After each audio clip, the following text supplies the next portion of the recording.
Зголемувањето на платите во август за речиси 2% во однос на претходниот месец се должи пред се на зголемувањето на просечната месечна исплатена нето плата по вработен во секторите градежништво, административни и помошни услужни дејности и преработувачката индустрија.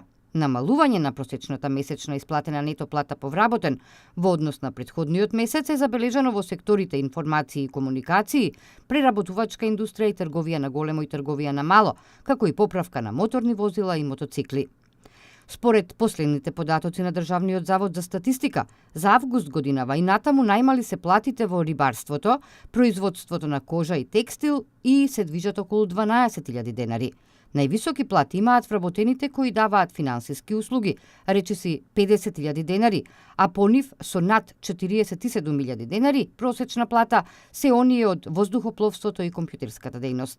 Просечната месечна исплатена нето плата по вработен во август 2016 изнесува 22.294 денари. Просечната месечна исплатена бруто плата за истиот месец е 32.789 денари. 1,2% од вработените во Република Македонија не ја добиле августовската плата, објави Државниот завод за статистика.